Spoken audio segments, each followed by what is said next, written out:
Boa tarde, meus irmãos. Estamos novamente aqui, um pouquinho mais rouca do que o habitual, mas estamos aqui firme e forte no nosso estudo Memórias de um Suicida, né, vamos para esclarecimentos, ajuda mútua aqui para nós podermos compreender esse livro tão maravilhoso, né, que tem tanto a nos oferecer em aprendizado, nos abre muito horizonte na questão de entendimento e aprendizado, né, Júlia? Então, boa tarde a todos e a todas. A gente vai iniciar, então, o nosso estudo da tarde, lendo, primeiramente, né, aquele livro que a gente está toda semana iniciando, que é Maria, Mãe de Jesus, né? E hoje o título é Rainha do Céu. E nos fala assim: raramente os poderes da terra socorrem o desgraçado. Rejeitados pelo auxílio humano, os pobrezinhos voltam-se para os poderes do céu e buscam Maria, rainha dos anjos, espírito sublimado e poderoso por sua pureza e fidelidade a Deus. Do faça-se em mim a vontade do Senhor, surge a vontade firme, refletindo a vontade de Deus. Então, meus amigos, vamos iniciar com a prece, pedindo a Jesus, ao Mestre, a Maria, nossa mãe, a Dona Ivone do Amaral Pereira, aos espíritos bondosos que nos assistem para o entendimento do estudo, mas, acima de tudo, em nome de Deus, nosso Pai, que é de bondade, de misericórdia, que eles possam nos sustentar nesse estudo da tarde, te dizendo, graças a Deus. Então, a gente está continuando aquela visita, né, lá naquele setor da reencarnação, né? E eles estão lá, né, na visitação, e eles estão lá num setor chamado recolhimento, né? Nesse setor, que nós terminamos assim na semana passada, eles estão ali caminhando ali com a ajuda da nossa irmã Celestina. Eles se depararam, né, que o recolhimento era um enorme internato. E ele tinha uma composição de 4 pavimentos, e eram bem distintos. Agora, eles também ficaram sabendo que no primeiro pavimento, ali reuniam-se espíritos provenientes de regiões menos infelizes da colônia, ou seja, os internos e aprendizes do Instituto, já iniciados na ciência da espiritualidade propriamente dita. O que a gente tira daqui? São essa equipe de Camilo e outros tantos que já tinham sido liberados da enfermaria, do hospital, tinham recebido altas e tiveram a chance de fazer aqueles estudos aprofundados junto ao Cristo, o estudo moral. Então, quando eles forem para o departamento da reencarnação, que isso futuramente vai ocorrer com eles, o que vai ocorrer? Eles vão ser internados ali, nesse primeiro pavimento. Já no segundo pavimento, eles dizem que ali são os abrigados do hospital Maria de Nazaré, que preferiram reencarnação imediata. São aqueles que tiveram alta, mas não quiseram se aprofundar em estudos morais. Já tudo aquilo que foi dito, revisto e ajudado, eles já se acham assim, com vontade da reencarnação imediata, e a gente sabe que a espiritualidade, de acordo com a situação, não interfere, né? Porque, na realidade, eles já também tiveram um tratamento, né? Já no terceiro pavimento, Júlia, ali era abrigado os prisioneiros da torre. Julinha, só um instante. Esse segundo pavimento, além desse pessoal do hospital, que já queriam reencarnar em breve, os do isolamento também, no caso do Jerônimo, eles ficam ali. também, nesse segundo. Bem lembrado, bem lembrado. Do isolamento também. Já no terceiro pavimento, era o pessoal da torre, os espíritos que estavam abrigados na torre. Né? E a gente sabe que ali na torre eram espíritos muito comprometidos, né? A gente lembra disso. Já no quarto pavimento, que era o último pavimento, ele era reservado ao pessoal do manicômio. Agora, uma coisa que foi interessante ali para o Camilo, né, e para eles que estavam na visitação, porque eles se depararam com uma hospedagem que é idêntica àquela, só que era do pessoal feminino, do elemento feminino. E ele diz que eles, como a gente sabia, né, lá no hospital também tinha ala reservada para o sexo feminino. E ali também, até no departamento da reencarnação, tinha um prédio, que ele diz aqui, que é um sítio vizinho, que era ali só a hospedagem do elemento feminino. Então, a gente vê que, né, que ainda, até na parte da reencarnação, tem essa diferenciação ali deles, né? E quer seguir, Selminha, um pouquinho, ou quer que eu continue? Eu posso falar um pouquinho também. Pode. Então, vamos lá. Começar a tossir, você me socorre. Então, assim, aí a gente está... Todo esse episódio, a gente vai lembrar para os nossos acompanhantes aqui, que nos acompanham nesse estudo, que nós estamos lendo mais do que fazendo um resumo, porque são conteúdos muito detalhados, muito densos, que precisam para que a gente possa, né, a entender, né, direitinho, a gente tem que ler mais do que ficar detalhando. Algumas coisas a gente até dá uns pulinhos, mas é importante deixar textos aqui para ter a melhor compreensão. Por isso que nós ficamos lendo mais, não é, Júlia? Então, assim, a irmã Celestina, né, foi esmiuçando tudo para eles, né? Então, ela explicou que ali, nesse departamento, todos que ali iriam reencarnar, eles eram registrados.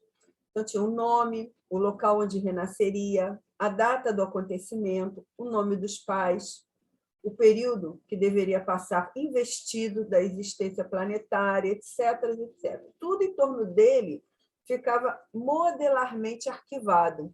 Todo o planejamento dele na Terra, até o tempo que ele iria viver ali, né, todo o local, tudo era planejado nesse local aí.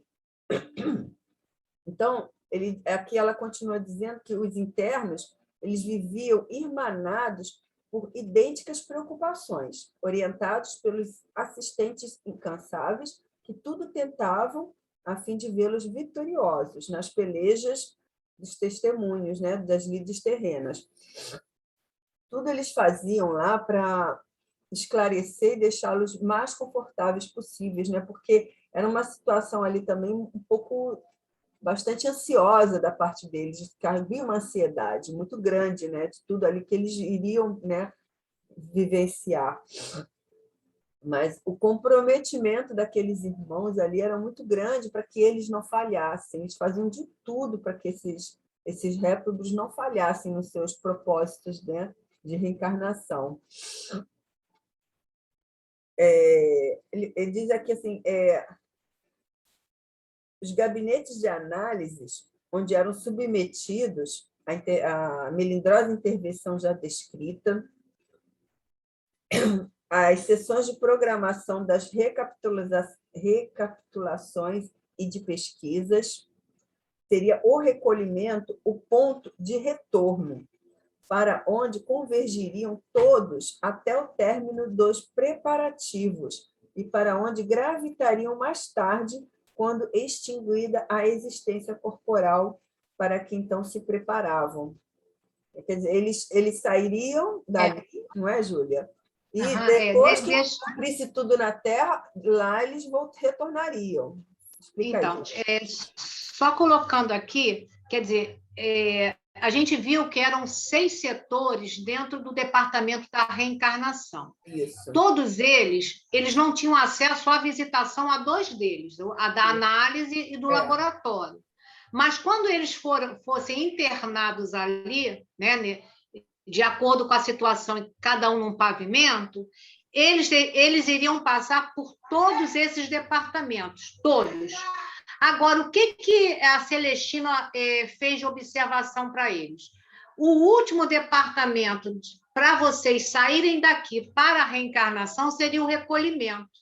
Ali nesse recolhimento realmente ia ficar arquivadas as fichas deles, com todo esse processo que Selminha já falou, nome, pai, tudo isso dessas observações. E o interessante é que eles partiriam para a Terra dali, daquele ponto, né, que é o ponto, vamos dizer, final, né, de todo o trabalho realizado, e quando eles cumprissem a determinação da Terra, o tempo necessário da Terra, eles iriam voltar sendo assistido pelo hospital. A gente já falou isso aqui. Mas eles iriam voltar para o setor de recolhimento. Então, recolhimento é o lugar de partida e de retorno. Agora, a irmã Celestina ainda fez mais um comentário, dizendo o seguinte: vocês participam do processo das escolhas, da prova, tudo isso, eles têm acesso, junto com os benfeitores, a fazer essa programação. Mas ela diz o seguinte: mas os pupilos do manicômio, esses não. Essas providências, eles não têm condições de ter. Eles vão reencarnar com a supervisão dos seus guias. Mas eles, por serem dementados, eles não têm essa condição. Não é isso, Selma? Exatamente. O trabalho com eles ficava resumido praticamente ao de pesquisas apenas, né? Porque eles não tinham como trabalhar junto com os irmãos, né, ali, ao contrário dos outros. Então, continua aqui. Assim, uma vez concluído os prelúdios, né, dessas fases, a chefia do departamento ela expedia ordens à direção do laboratório de restringimento para iniciar a operação magnética necessária ao caso do renascimento, assim como a respectiva atração para o feto, cujos elementos biológicos já se encontrariam em processo de desenvolvimento no óvulo fecundado, no santuário das entranhas maternas,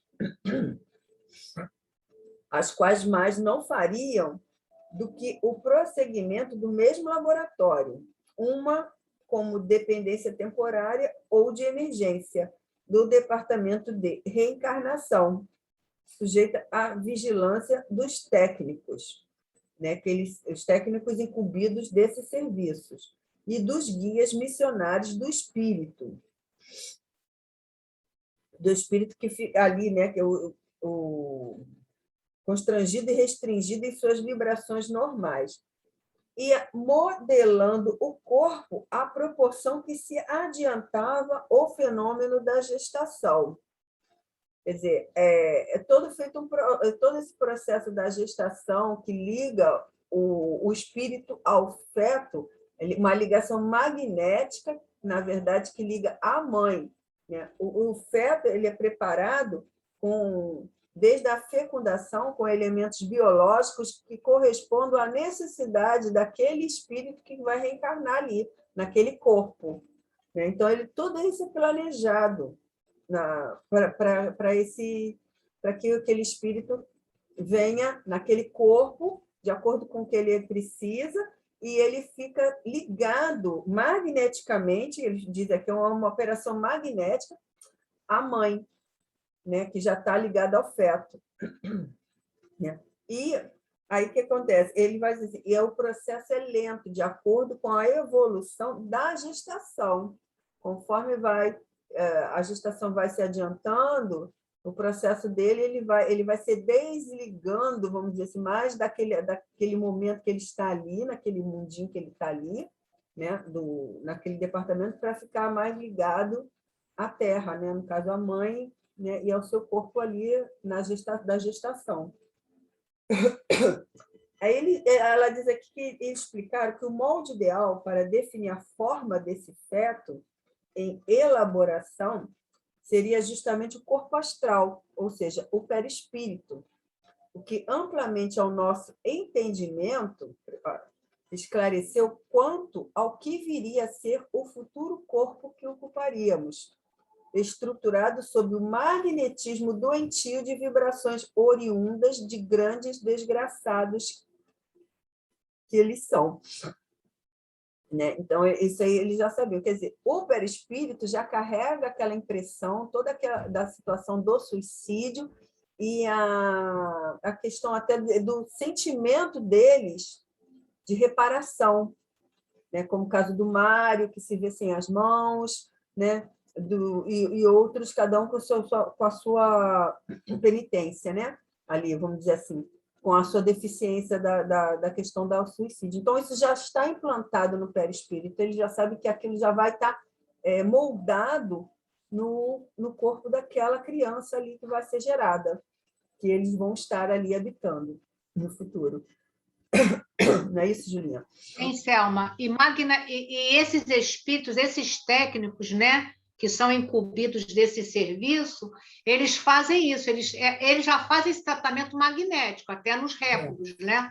Então, e eles operam no laboratório justamente para isso, para essa atração àquele feto, aquele óvulo que foi fecundado. Então, tudo é desenhado para que exista toda uma atração para o feto, para aquela mãezinha, e isso vai se desenrolar, a gente vai ler um pouquinho mais à frente, através dos meses da gestação, porque a gente vai também ver o porquê da mãe, né? Que tipo de espírito vem para ser mãe desses réprobos, né? Mais à frente nós já vamos falar a respeito. E eles não têm acesso a entrar nesse laboratório, eles não têm acesso à visitação. Isso a irmã Celestina está só dando uma informada para eles, porque acesso, né, Selma, eles não têm, né? Não, nem no de análises, né? Gabinete de análises, eles também não têm acesso, né? Então, foi informado a eles que, no entanto, informaram que, ao se internar no laboratório, não se prenderia a ele o condenado, não teria que ficar preso ali. Ao contrário, poderosas correntes magnéticas que partiriam das próprias forças ilimitadas e divinas que mantêm o universo, impeliam-no para o corpo que deveria habitar, afinando-o com este ao mesmo tempo em que harmonizava o seu perispírito ao daquela que consentira, voluntariamente ou constrangida por um dispositivo da grande lei, em ser sua mãe, para com ele sofrer e chorar as consequências dramáticas e irremediáveis do suicídio. Quer dizer, aquela força magnética, né, ele não ficaria sentadinho ali no laboratório esperando, né, o momento dele. Ele já está, né, como nós atraído ao corpo da mãe. E é interessante quando ele fala assim, a mãe é voluntária ou constrangida por um dispositivo da lei. Também, às vezes, a mãe tem aquele comprometimento. Ela tem, não quer dizer que ela seja uma suicida, né? Porque todos nós somos devedores. Então, todos nós temos algo a expiar, né? E, em algum momento, aquela pessoa tem a sua aprovação, alguma coisa assim, e ela consente, até pela força de lei, porque nada é imposto, vamos dizer assim.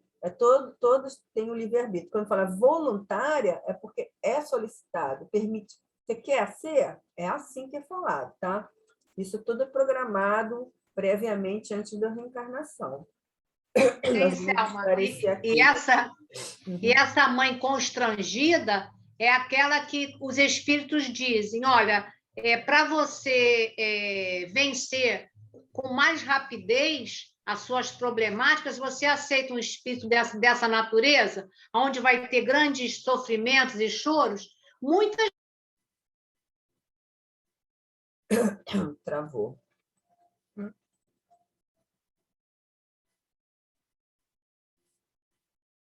Oi, Júlia. Congelou aqui. Podem dizer que não querem. Porque a gente já viu essa situação um pouquinho atrás, quando é oferecida a oportunidade. Então, assim, sabe que vai estar com a dificuldade nas mãos, mas ok, vai ser uma dificuldade, mas elas também vão ter o amparo do hospital. A gente sabe que todos os espíritos incumbidos numa tarefa dessa têm o socorro desses espíritos amigos, né? Então, ninguém está desamparado, né? Uhum. Então, ele explica que, assim, durante a época dessa atração, ela se opera lentamente à proporção que a gestação progride. O condenado vai perdendo aos poucos a faculdade das recordações do próprio passado, né? E uma vez que seu corpo astral sofreu restringimentos necessários ao fenômeno da modelagem do feto, né?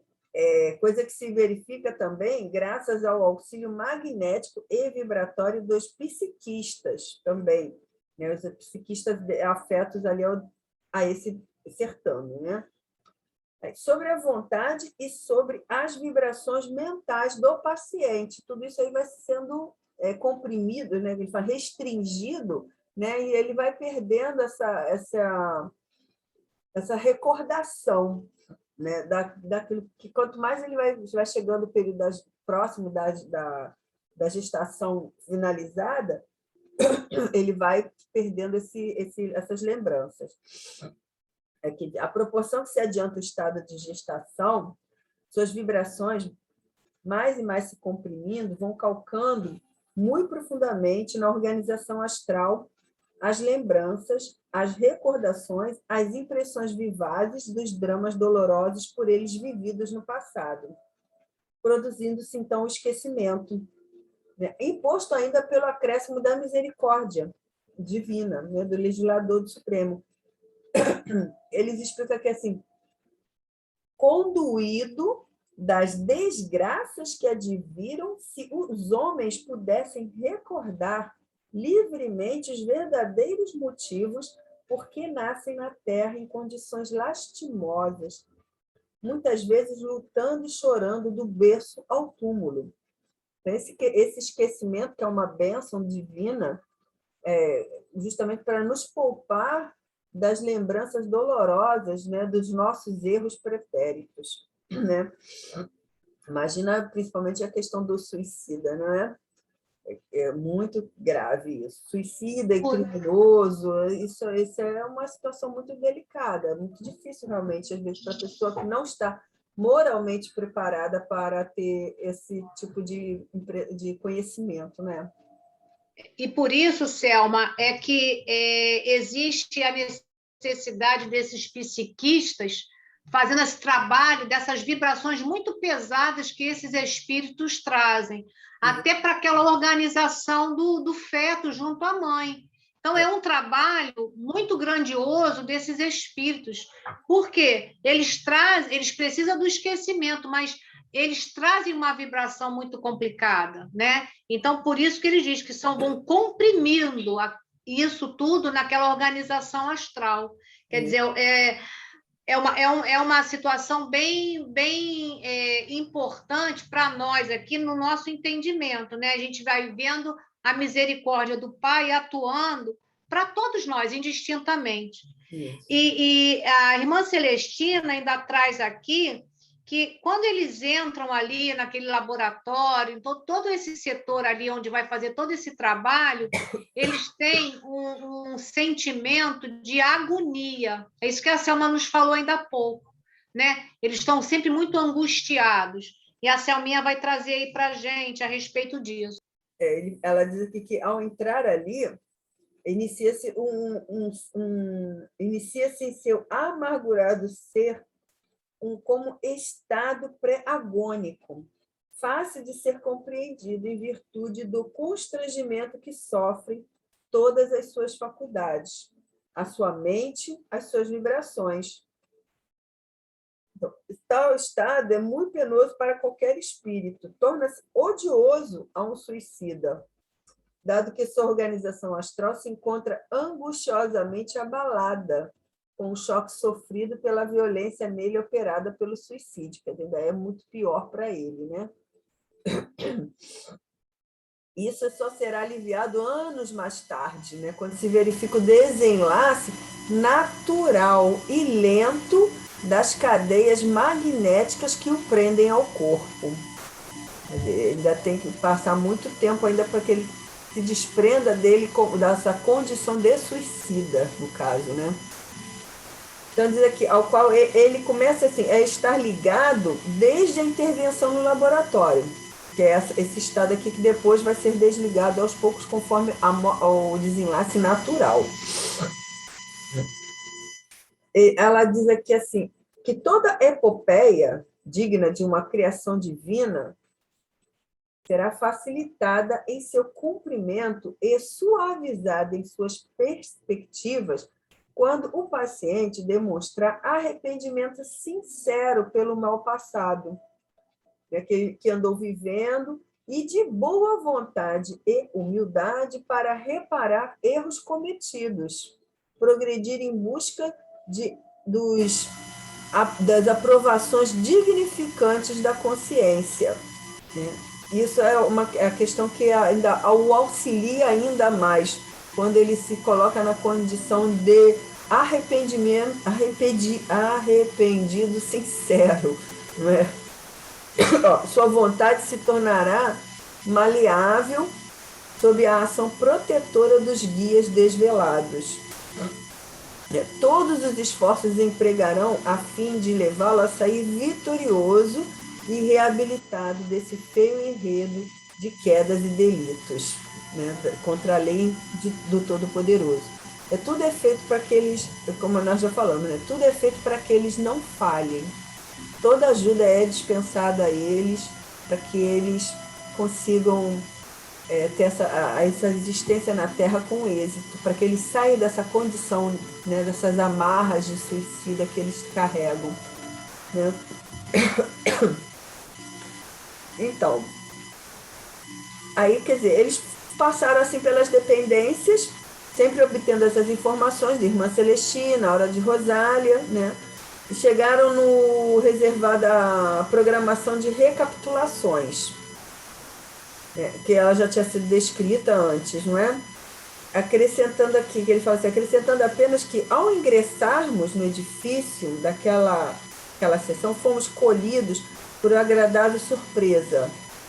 Eram senhoras, jovens algumas, mesmo moçoilas mal saídas da infância, outras já em plena maturidade e até anciãs veneráveis que compunham o corpo de funcionários, ativas, lúcidas, perfeitamente capazes do alto desempenho que lhes era confiado. Consultavam as notas provindas dos gabinetes de análises e as ordens do templo e traçavam com sabedoria o esquema fecundo da existência que conviria a cada pupilo da colônia que a Terra voltasse. Eram, porém, dirigidas por sábios iniciados e guias missionários de cada um, aos quais prestavam filial obediência. Nós comentamos aqui, não é, Júlia, com relação a isso, que eles se surpreenderam das mulheres terem tantos jovens, bem jovens, como anciãs. Só que, assim, nós aqui já sabemos que o espírito não tem a idade. Ele se veste, vamos lá, ele se coloca do que ele acha que é melhor para ele. Como a irmã Celestina quis, né? Ela quis ficar naquele corpo dela da última existência, e outros, o próprio, nós sabemos, Emmanuel, ele se apareceu para Chico, né? Não foi como a última encarnação, mas como aquela que ele achava que devia aparecer, né? Que foi não está saindo das palavras. O Emmanuel se aparece para Chico, porque essa encarnação como Públio Lentulus foi a reencarnação que ele teve junto a Jesus, e o comprometimento ao Evangelho. Então, por isso, se ele se apresenta assim. E essas irmãs, cada uma vai aparentar, porque são espíritos já com uma superioridade moral. Não é? Isso a gente sabe que não é qualquer espírito que tem essa condição, né? Mas o que a gente achou bem interessante é que esse olhar do Camilo, né? Quer dizer, eles já tinham passado por esse setor de recapitulações, mas ele lembrou de falar aqui ainda no livro, né, mais adiante, que eles acharam interessante que esse setor tinha várias mulheres, cada uma de uma idade, mas elas seguiam toda aquela programação para a reencarnação daqueles pupilos e elas obedeciam, né, a outros espíritos superiores. Quer dizer, então, é uma comunhão de afetos na obra do Cristo, independente, né, de quem manda ou de quem obedece, eles seguem uma harmonização, né? Quer dizer, porém, elas eram dirigidas pelos sábios iniciados e ainda pelos guias de cada um que ia reencarnar. Então, é um conjunto, né, na obra da criação em benefício de quem? Deles próprios. Mas isso salta aos olhos de Camilo porque ele vê a diferenciação dos locais das mulheres para os homens, né? Mas a nível de espíritos elevado, elas se comprometem também no auxílio. E isso para a gente é muito importante a gente ressaltar do livro, né? Porque a gente vê a grandeza do Pai, né? Que não Também, existe Júlia, distinção. também devemos frisar aqui que na época dele, né, na Terra, as mulheres não tinham tanta voz, elas não tinham trabalho, elas não tinham direito a voto, as mulheres eram totalmente submissas e à margem da sociedade. Então, quando ele vê aquele trabalho de mulheres, existe esse né? Porque na Terra ele não via mulheres tão atuantes como ali no plano astral, né? Que não existe isso ali, não tem essa diferenciação, porque os corpos, o espírito coloca o corpo que ele quiser. Como nós vimos atrás, né, que a predominância feminina ali era porque elas assim queriam, esses espíritos assim queriam, né? Foi dada essa permissão para que elas ficassem corpos femininos. E ali também, corpos femininos jovens ou mais idosos, de acordo com a vontade dela, de querer ficar em corpos mais jovens ou não, ou mais idosos. Isso não diminui na questão de trabalho, de responsabilidade em nada, porque ali não tem a idade que ela aparenta fisiologicamente, mas sim a questão da espiritualidade, que ali são sempre espíritos de muita elevação, de muito conhecimento, são muito bem preparados. Então, ele nota ali também, né, nós já falamos, que sempre tem a participação dos próprios reencarnantes em todo o processo ali, do mapeamento desses estudos, e eles observaram isso lá, né? E assim, ele diz até assim, que mesmo assim eles pedem, né, eles colocam lá, acompanham, né, dão os testemunhos deles lá com relação aos planejamentos, né, esses suicidas que estão ali em processo de reencarnação. Então, chega um momento, Camilo diz assim, que ele não pôde se conter, né, diante de um exemplar, né, daqueles mesmos esquemas. Ele diz que é um verdadeiro resumo de salvação, que, a ser observado, faria do pecador o homem ideal, convertido à sublime ciência do dever. Aí ele perguntou a um dos técnicos que dirigiu o estabelecimento: e todos nós, os suicidas, uma vez reencarnados, chegaremos a observar perfeitamente tal programação? O psiquista que ele fez a pergunta, ele deu um sorriso, mas também ele dizia que não encobrindo certa expressão melancólica, ao mesmo tempo que respondia: se tudo quanto aí fica, meu amigo, se deriva de uma causa, é evidente que a mesma causa deva ser corrigida, a fim de que os respectivos efeitos se harmonizem com a lei incorruptível que rege a criação. Se há uma programação a ser observada, é que a Justiça Suprema pôde ditá-la, e por isso será observada a despeito de quaisquer conveniências ou sacrifícios. A legislação que fundamenta os princípios desta instituição é a mesma que move o universo absoluto.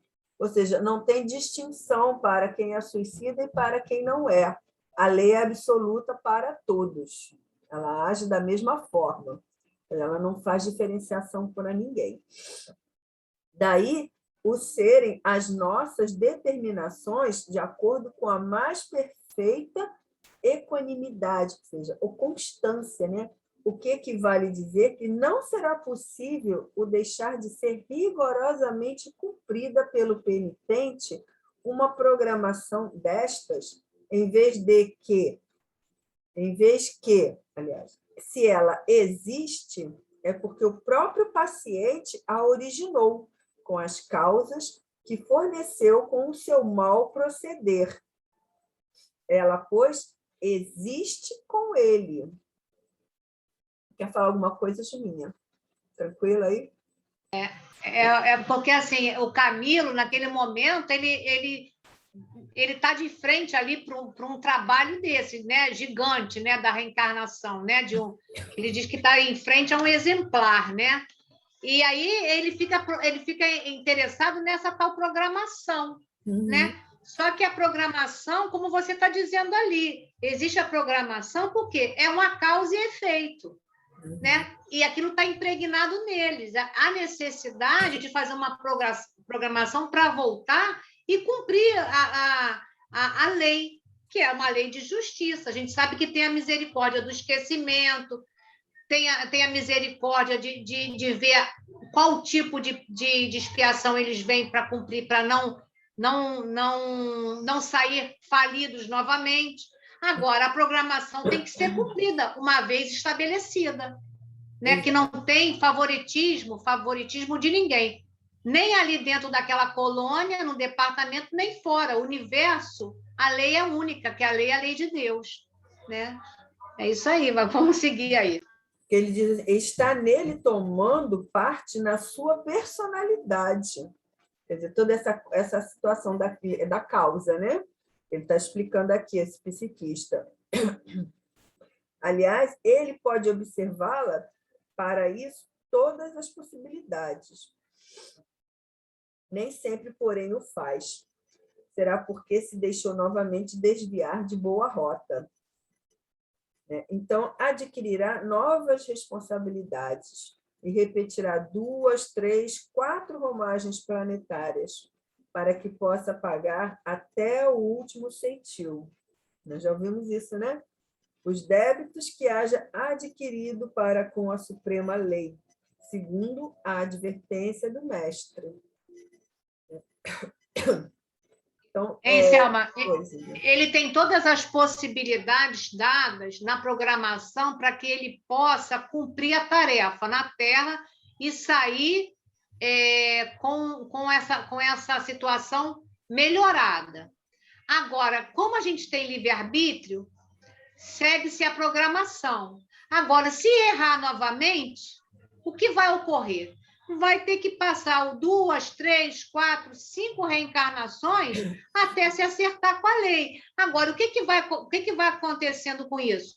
Vai comprometendo cada vez mais o problema que poderia ter sido solucionado. E aí, quando fala aqui pagar até o último ceitil, a gente tem um estudo no capítulo 10 do Evangelho segundo o Espiritismo, nos itens 5 e 6, que é uma passagem de Mateus, e nos explica a respeito desse pagar até o último ceitil. Então, fica aí como guia de estudo, capítulo 10 do Evangelho segundo o Espiritismo, itens 5 e 6. É uma citação de Mateus, do capítulo 5, versículo 25 e 26. Né? E aí agora a Selminha vai trazer para nós que eles vão sair desse setor, né, e vão atingir um setor chamado de pesquisa, não é isso, Selma? Exatamente. Ali eles seguem para o setor de pesquisas, se despedem da irmã Celestina, né? E chegando lá ele sai das recapitulações para pesquisas, né? Então, eles falam que ali tinha um grande número de funcionários, prestava ali eficiente colaboração sob a direção de um chefe e vários subchefes, pois os serviços haviam sido elaborados por comissões compostas de 2 a 4 personagens e um dirigente, que recebia a incumbência da preparação de possibilidades para a reencarnação de determinado grupo de asilados. Então, porém, ali, como não se ignoravam, sempre foi falado isso, havia uma escassez de trabalhadores. Na torre mesmo já se falava isso, né? Então, devido a essa escassez até de trabalho, ele encontrou ali personagens que eles já conheciam de outros departamentos até. Então, ele fala que até o próprio Teócrito estava lá, dirigindo pequena caravana de investigações, cujas operações se desenvolveriam sobre a crosta terrestre e composta de seus discípulos, Romeu e Alceste. O conde Ramiro de Guzmán, chefiando outra comissão, da qual faziam parte os 2 canaleiras. Olivier de Guzmán, o emérito educador da torre, ao lado de padre Anselmo.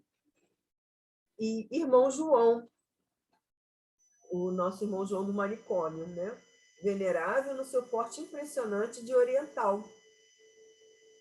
E vários outros eficientemente prudentes e esclarecidos para o desempenho da alta missão conferida. Então, esses eram as pessoas que eles conheceram em outros departamentos que estavam ali fazendo esse trabalho ali junto com a de pesquisas.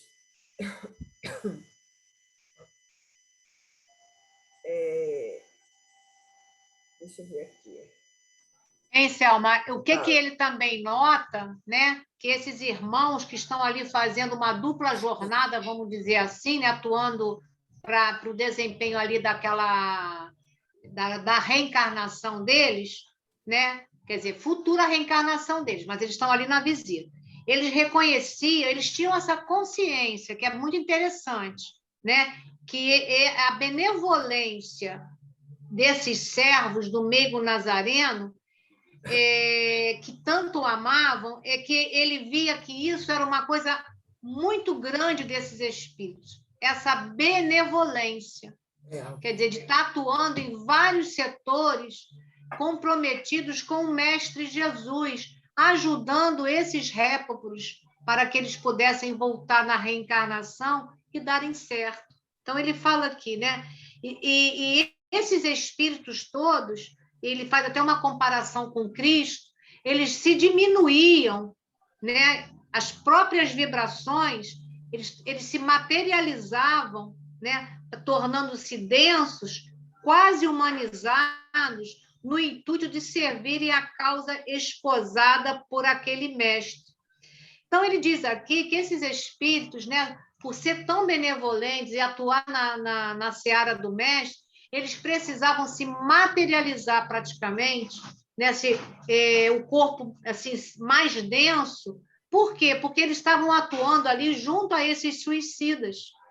Né? Eles eram espíritos evoluídos. Como o Mestre Jesus, quando encarnou na Terra, trazia um corpo muito sutil.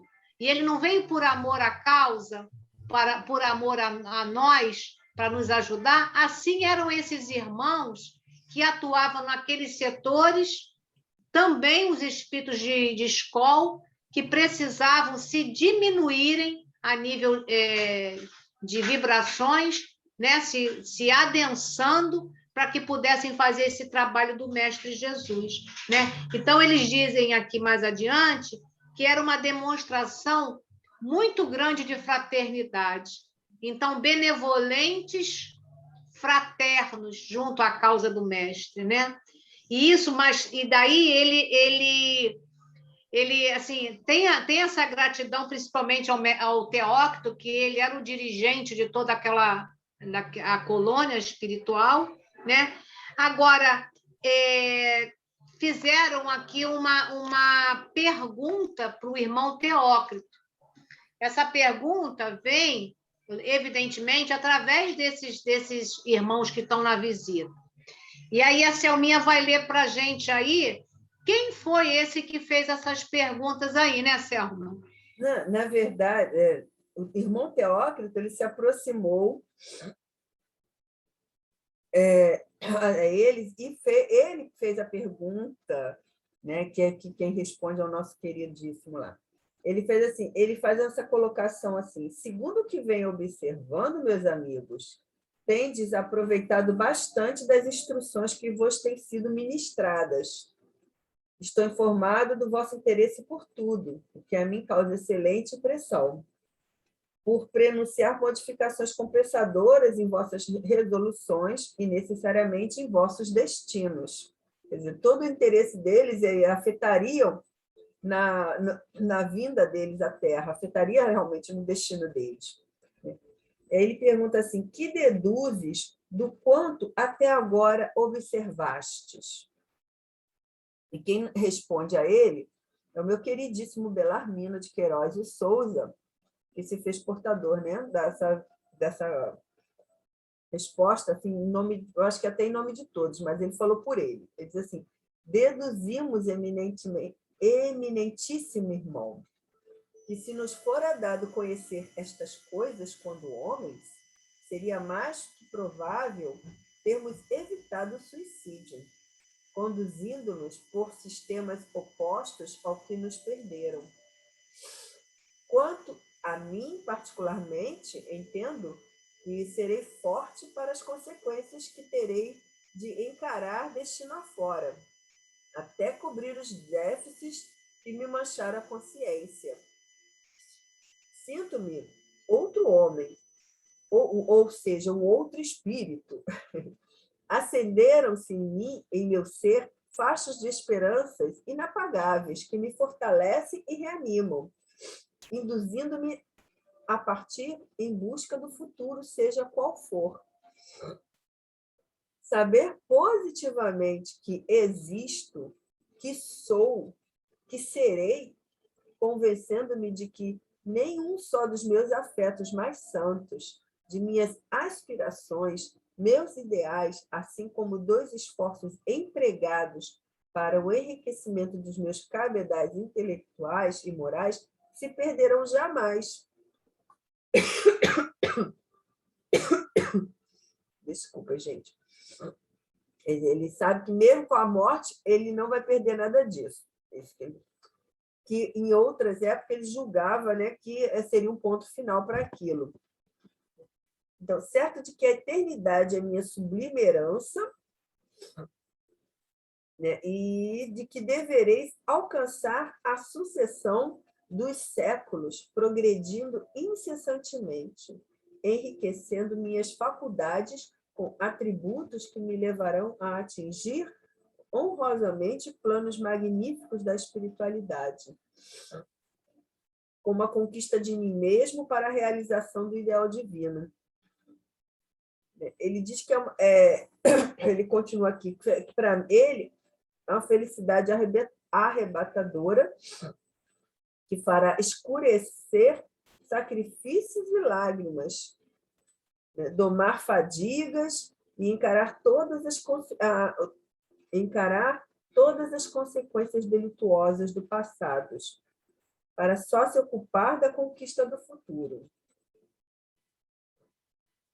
Concebi possibilidade de tornar-me herói de tão sublime epopeia.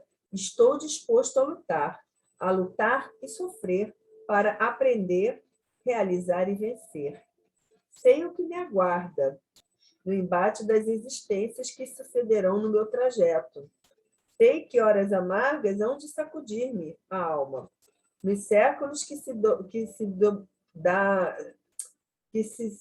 dobarão no carreiro da minha jornada evolutiva, né? Na roda do carreiro, da evolução, ele diz aqui que ele sabe o que vai acontecer com ele, mas não se importa, ele não se importa nem um pouco, porque ele diz aqui: eu sou imortal, e se um Deus todo-poderoso me destinou à eternidade, será para a realização de um ideal sublime. Ele Não, porém... Oi, Júlia, fala. É muito lindo a gente ter ver essa compreensão do Belarmino, né? Então, quando o irmão Teócrito faz essa... Quer dizer, o irmão Teócrito também, ele faz alguns elogios, porque ele enxerga naqueles espíritos uma mudança, né? E quando o Belarmino fala, a gente vê que realmente essa mudança se operou, porque ele tem consciência da imortalidade da alma, e ele sabe que, como ele diz aqui, ó, terei de voltar à Terra muito brevemente, né? E aí ele descreve de como ele vai voltar na Terra, né, Selma? Bem interessante. Segue aí, Selma. Pobre, órfão, tuberculoso ainda, tolhido por decepções diárias, réprobo, a quem não acalentará o calor de uma só ilusão. Sei disso, mas estou disposto a tudo levar de vencida. A transformação, assim, eu admiro muito Belarmino, eu falo porque eu virei fã dele, porque Belarmino ele era ateu, ele não acreditava em nada. Então, ele tem uma reviravolta assim, muito grande. Uma pessoa que nada acreditava, né? Era totalmente materialista, e agora ele diz, eu sou imortal. Ele fala com uma força, né, de expressão, ele sabe que ele é imortal, aquela consciência dele, assim, nossa, eu lembro lá, quando a primeira vez que ele tomou a ideia, eu sou imortal, ele ficou perplexo, e maravilhado com aquilo. É muito importante despertar, né? E aqui no finalzinho, né, dessa fala com o Teócrito, ele fecha assim, que eu achei também bem interessante. Regozijo-me até com a severidade dessa justiça soberana, né? Porque a lógica irrefragável que a proclama revela também oriunda de uma sabedoria que impõe com a força do direito. E curvo-me, então, resignado e respeitoso. Então, isso realmente é um espírito que entendeu a mensagem, né? E está resignado, respeitoso e curvando-se à lei. Humilde. Essa lei que é uma força do direito, né? O direito para todos, né? Então, humilde, a gente né, vê... Júlia? a gente vê a humildade desse espírito. Né? Ele Muito era lindo. todo, né, arrogante, né? Ele se humilhou. Muito bonito. E o irmão Teócrito diz que ele tem esse verbo inflamado, né? E que fala, né, com ele que perseveres em tão formosas quanto edificantes resoluções. Quer dizer, que ele persevere para que ele possa voltar e vencer a luta, né, de tudo isso que ele está programando, né, já na consciência de como ele virá. Aí ele fala aqui, ó, a evolução do espírito para a luz é bela e grandiosa, não resta dúvida. A vida do homem, na sua incessante escalada para o melhor até o divino, é gloriosa epopeia que honra aquele que a vive. Mas o trajeto é duro. Os espinhos e as urzes semeiam essas estradas redentoras, exigindo do peregrino da luz as mais ativas energias e os mais edificantes sacrifícios. Reconheço-te sincero, idealista, animado, de dignificante boa vontade, e isso muito me satisfaz. O entusiasmo por si só não levará ninguém à vitória real, senão à aventura duvidosa. Pondera na necessidade de te aprestares ou preparar-se com armas morais sólidas. Quer dizer, não adianta também o entusiasmo. Ele precisa se armar de armas morais sólidas, que são as virtudes, né, para que ele possa vencer essas dificuldades. Que ele diz que a estrada, né, é de espinho, né, e vai exigir do peregrino muito esforço, mas ele está com a boa vontade também, né? Então ele diz, para a travessia dessa estrada, né? O primeiro degrau dessa imensa espiral evolutiva do teu destino, e o qual há de ser simplesmente a próxima existência que tomarás na arena terrestre. Faliste, não suportando sequer as aflições de uma enfermidade física. Mas se tu queres vencer, será um calvário de redenção, que deverás palmilhar com resignação e dignidade. Jamais entre revolta e ultrajes à providência, porquanto isso empalideceria a vitória.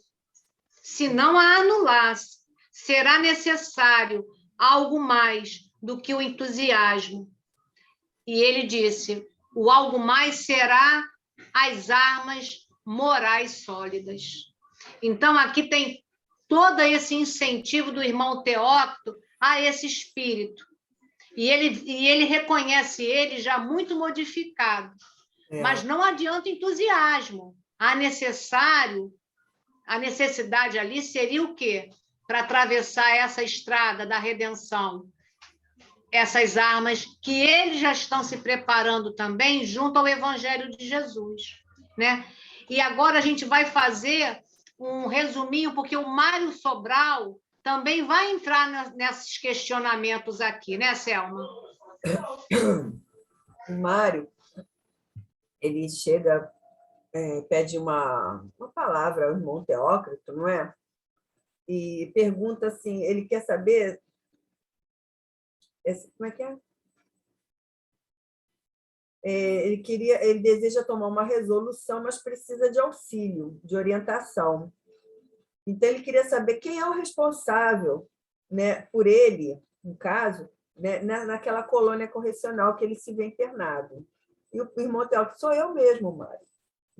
Aí ele diz que espera encontrar facilidade para os projetos que o empolgam. E ele quer providenciar o retorno à sociedade terrena, que ele quer ser homem outra vez. Ele quer desafrontar-se dos ultrajes por ele mesmo levados a efeito do seio da família. Ele se sente ainda assim, ele pensa na mãe, na esposa, né, que cobriu de desgostos e tudo mais. E a mulher que ele atraiçoou, né, e abandonou, aos filhos que ele rejeitou, e a Eulina, principalmente, a mulher que ele acabou matando, né? O crime que ele cometeu contra ela. Ele diz que preciso esquecer, irmão Teócrito. Acima de tudo, esquecer, a fim de lograr tréguas, serenidade, para desenvolver ações apaziguadoras capazes de amansarem as angústias que me ferventam a consciência. Quero tentar tudo a fim de que eu também progrida. Ele se sente meio que incapaz de progredir diante de tanta dor de consciência que ele carrega. Então, ele quer expiar e reparar. Então, ele quer uma aprovação bem mais pesada, vamos dizer assim, de uma vez só. Como lembra que a gente falou que as dispersões podem ser em etapas, em parcelas? Ele quer que seja tudo de uma vez só, para que ele esqueça logo essa situação, né? Então, ele fala aqui da imagem humilhada e frágil da Eulina, né, se debatendo da agonia, do estrangulamento que ele fez a ela. Ele diz que aquela imagem obsedia ele, enlouquece ele, né? Ele diz que enlouquece as fibras mais íntimas do seu ser. Então, ele quer afastar isso da mente, né, a fim de poder sentir o perdão. Ele não consegue sentir perdão, né? Ele quer sentir o perdão do céu para poder esquecer essas cenas. Diga, Júlia. Selma, porque assim, quando ele fala que ele não consegue tirar essa imagem, que fica meio que enlouquecido, né, nessas fibras mais íntimas do ser, é porque ele não esquece aquele momento onde ele estrangulou a Eulina. Ele se fixou muito nessa imagem, né? E ele diz, né, que era uma mulher e era indefesa. Então, quer dizer, esse assassinato, ele tem uma culpa muito grande. Então, eu acho que essa entrada deles ali no setor da reencarnação, todo esse trajeto que ele vem ali olhando nos setores, aquilo movimentou dentro dele essa vontade logo de continuar, assim, continuar ali de forma diferente, ou seja, voltar logo para a Terra. Porque ele já... Quer dizer, eles estão numa etapa de aprendizado, mas aí, naquele momento, eu acho que de tudo que ele descobriu ali, né, desses projetos e tudo, ele quer voltar logo. Tipo, não, vamos parar com tudo e eu quero ir logo para a Terra, né? Então, ele vai descrevendo aqui, se a Alminha vai ler para a gente, que é bem interessante esse sofrimento, que a gente vai entender o porquê dessa agonia toda. O que ele fala aqui? Ele pede assim: quero sofrer, irmão Teócrito. A trágica tormenta do Vale Sinistro não bastou. Não foi por Eulina que ali me debati, mas por mim mesmo, seguindo os escalões dissonantes do meu ato de suicídio. Prometi de joelhos, à sombra dolorosa de Eulina agonizante, ser outra vez homem, arrastar uma existência do berço à velhice e ao túmulo, destituído das mãos que a estrangularam. A culpa dele é muito maior do que o ato do suicídio, que ele possa estar sentindo arrependimento, né? Ele diz assim: ele sofreu no Vale Sinistro as angústias do suicídio, mas o que mais dói a ele é o sofrimento que ele causou a Eulina. Então, ele quer reparar isso. É o que ele fala. Então, ele está pedindo aqui, ele quer vir sem as mãos. Ele diz assim: não é o Senhor Deus que me impõe, não é a lei que me exige, sou eu que voluntariamente suplico ao Pai Todo-Poderoso, misericórdia, que me conceda, como supremo reconforto, a minha desventura de sua lei de amor ao próximo, como supremo ensejo de reabilitação do meu próprio conceito, já que a morte é quimera a iludir os incautos que se arrojam pelas brenhas do suicídio. Eu passarei sem as mãos que serviram para assassinar uma pobre mulher indefesa. Que se volte contra mim o crime cometido contra Eulina, e que eu me veja indefeso, destituído das mãos, como Eulina destituída de forças, naquela noite abominável. Creio, irmão Teócrito, que somente assim obterei alívio, para depois encarar de frente os demais débitos a serem saudados com a ajuda paternal de meu Deus, o meu Criador. E ele fala isso e fica aos prantos, é algo realmente que o consome muito, né?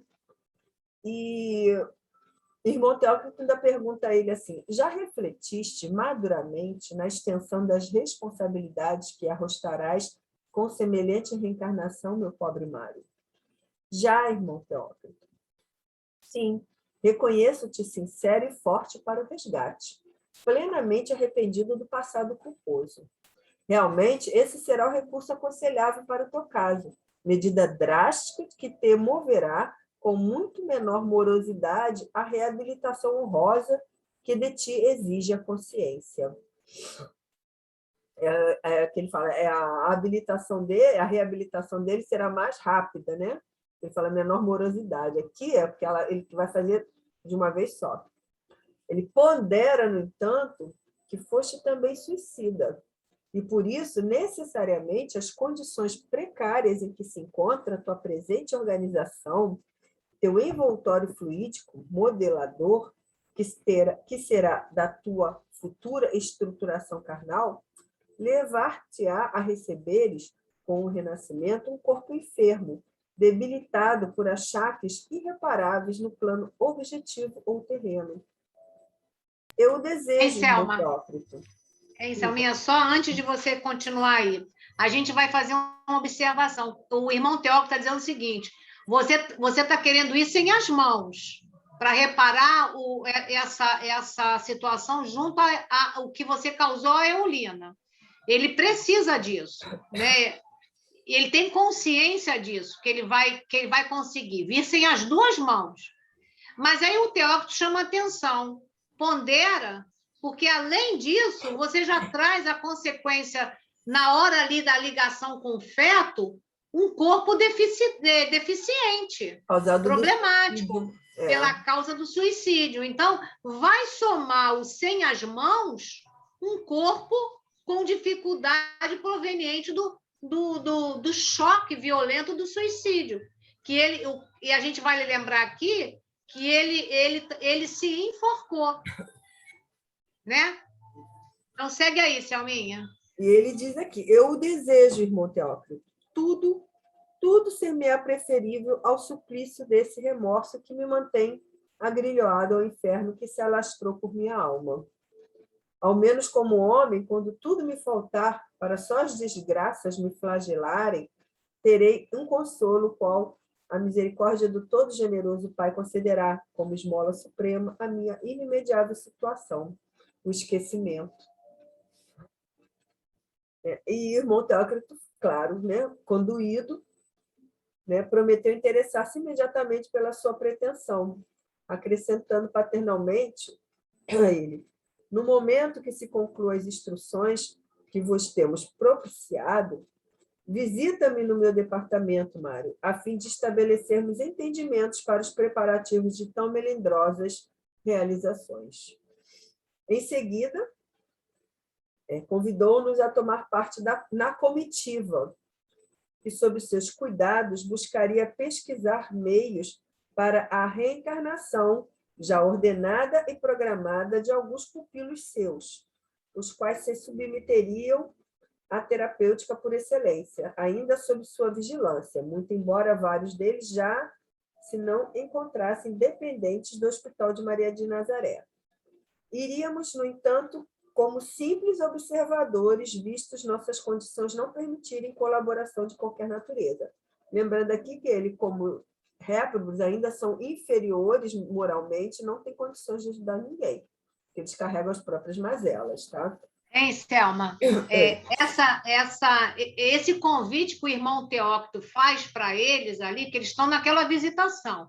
Aí o irmão Teócrito diz, olha, vou convidar vocês a participar dessa caravana. Essa caravana está indo na Terra, na crosta terrestre, né? Por quê? Porque ele está ali, naquele setor ali da reencarnação, né? Com Alceste, né? Romeu e Alcestes, e eles estão indo para uma caravana que é uma operação de investigação. Aí, o que acontece? Ele chama eles no intuito de um aprendizado a mais. Claro, Então, e eles também têm ciência que eles não vão colaborar com nada, eles vão só ser os espectadores, né? Para poder ter mais um tipo de aprendizado. Exatamente. Segue aí, Sam. Finalizando, nós já estamos aqui encerrando esse capítulo e essa visita, né, o irmão Teócrito diz que ainda teriam tempo para que eles voltem aos seus alojamentos, não é? Para descansarem e repousarem, né? Porque esse trabalho ele só seria feito na calada da noite. Então, que assim, que eles, depois que eles descansarem, eles mandarão alguém ir lá buscá-los para seguirem ao local indicado, uma vez que só pela alta madrugada estarão de volta. Então, Roberto e o Carlos, de Canaleiras, aproximam-se no intuito de reconduzi-los ao pavilhão onde residiam. Rosália despedira-se, prometendo reencontrá-los no mesmo local no dia imediato, para o prosseguimento das recomendações do nosso muito querido tutor, irmão Teócrito. E assim encerra esse capítulo 12, né? Mas não encerramos ainda o departamento de reencarnações, que ainda tem muitas etapas aqui. Tá? Mas ficamos por aqui. Semana que vem a gente está iniciando o capítulo, Selma? 13, né? Que é o capítulo que vai falar a cada um segundo suas obras, né? Que vai iniciar esse capítulo novo. Então, a gente fica aqui com essas informações, né, muito relevantes, né, dessa transformação sincera do Bellarmino, a sua humildade, né, e essa angústia tão grande do irmão Mário, né, com esse pedido de socorro para reencarnar logo, porque, como ele falou aqui para nós, né, que o Pai concede como esmola suprema o esquecimento. Será esse o caminho para ele poder, como homem, vencer as dificuldades impostas para uma melhoria, né, no seu progresso. Então, aqui a gente encerra o capítulo de hoje com gratidão, né, a essa espiritualidade amiga que nos envolve para esse entendimento tão grandioso, né? E a gente vai elevar a prece aos suicidas, assim como o Mário, né, o Belarmino e todos os outros, né, que partiram pela porta equivocada, achando que matando o corpo mataria o espírito. Pai amado, Jesus, nosso Mestre e Senhor, a Ti nós te pedimos a intercessão junto ao Pai, por esses irmãos que partiram da existência física pela porta equivocada. Que Tu os receba, Senhor Jesus, para a ajuda necessária junto aos bons espíritos que trabalham junto ao coração amoroso de Maria. E assim, Senhor Jesus, em Teu nome, nós pedimos por todos eles, pela misericórdia do Pai, o amparo necessário a todos eles, para as próximas oportunidades reencarnatórias, para que possam vencer. Graças a Deus, Senhor Jesus. Graças a Deus, Jesus. Graças a Deus, Maria, essa mãe belíssima que faz esse trabalho tão dignificante. Graças a Deus, que possamos estar novamente aqui reunidos na próxima semana, com todo esse amparo, esse auxílio dessa falange de Dona Ivone do Amaral Pereira, para darmos continuidade a esse estudo, que seja sempre proveitoso para aqueles que ouvem esse trabalho que nós fazemos aqui. Possamos atingir cada vez mais corações. Que assim seja, Senhor. Graças a Deus. Graças a Deus, muito obrigada e até a semana que vem. Até a semana que vem para todos. Não esqueçam de divulgar esse trabalho, porque ele não é só para suicidas, viu? A gente vê que tem tanto conteúdo, tanto aprendizado, isso vale para tanta gente. Seria tão bom que pudesse, né, levar isso para mais pessoas, né? Não é, divulgação, né, os likes, né, tudo não é isso é divulgação importante para para o nós, vídeo. não. É da própria obra mesmo, que é muito, muito interessante. E eu acho que só tem a somar para aqueles que puderem realmente ouvir. Divulgar. Tá? Obrigada. Muito obrigada e até a semana que vem. Paz profunda a todos.